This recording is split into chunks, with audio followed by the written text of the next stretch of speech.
South Africa still losing ground in AIDS fight, and Kenya calls for Gaddafi to step down. Good afternoon.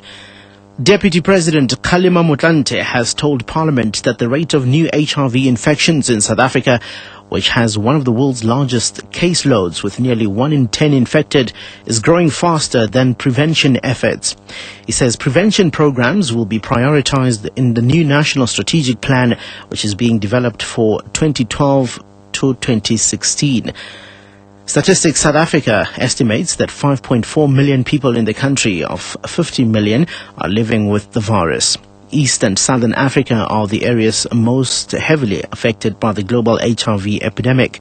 According to the UN Programme on HIV/AIDS, out of the total number of people worldwide in 2009 living with HIV, 34% are in 10 countries of Southern Africa.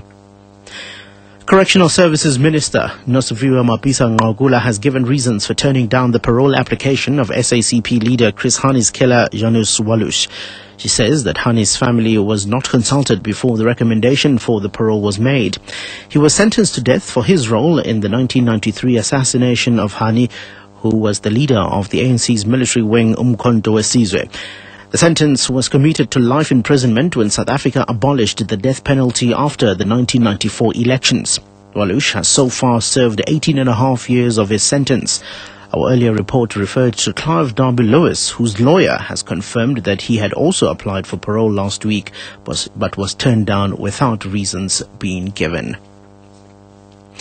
The Independent Commission for Remuneration of Public Office Bearers has recommended that public office bearers receive a 5% salary increase effective from April this year. If accepted, this would increase President Jacob Zuma's salary from 2,367,466 rand to 2,485,839 rand. Ministers could now receive just over 1.9 million rand per year, premiers just under 1.8 million, and executive mayors 991,000 rand. Chairperson Judge Willis Riti outlined the Commission's recommendations for the financial year 2011-2012 when he briefed the media in Pretoria. Seriti says they considered various factors before making the recommendations to Zuma. Commissioner Mark Basson explains.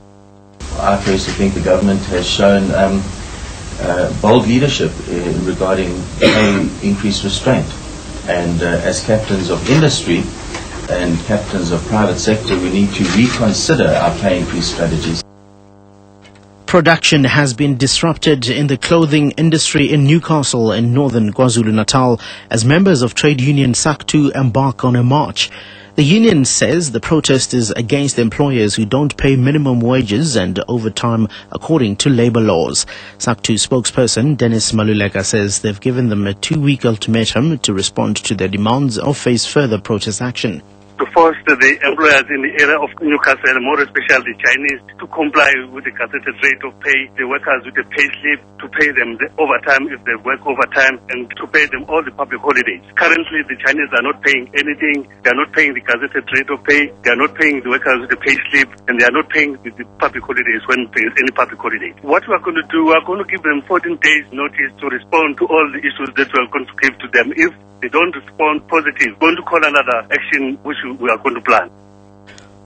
SABC News is in possession of a cell phone video clip showing what are said to be striking workers in the cleaning sector stripping naked a woman and parading her on a train station platform in Soweto this week.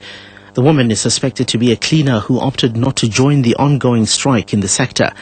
The video shows the naked woman paraded while other women laugh at her and film the scene with their cell phones. Another cleaner who spoke to the SABC on condition of anonymity says more non-striking workers have been attacked. I was passing there next to the Bramfontein station on Tuesday. There were people, the other cleaners, those who are in a strike. So they stripped 2 men. They were naked. So they beat them up with some box and things like that. So we are very scared as we are cleaners that we are not in a strike. The problem is they attack us. And finally, Kenyan Prime Minister Raila Odinga has called for Muammar Gaddafi to officially relinquish power in Libya becoming the latest African leader to take a stance against the long-term ruler. He made the call in an interview with a Kenyan newspaper. Odinga's statement is among the most critical to date, as the Kenyan premier says that Gaddafi's call for his loyalists to keep fighting is wrong. Burkina Faso and Chad, two of Gaddafi's staunchest African allies, have formally recognized the Libyan rebels as the legitimate government. Egypt and other North African countries, following the lead of other Arab states, have also switched their diplomatic ties to the National Transitional Council. Recapping the top story, Deputy President Kgalema Motlanthe has told Parliament that the rate of new HIV infections in South Africa, which has one of the world's largest caseloads with nearly 1 in 10 infected, is growing faster than prevention efforts. I'll be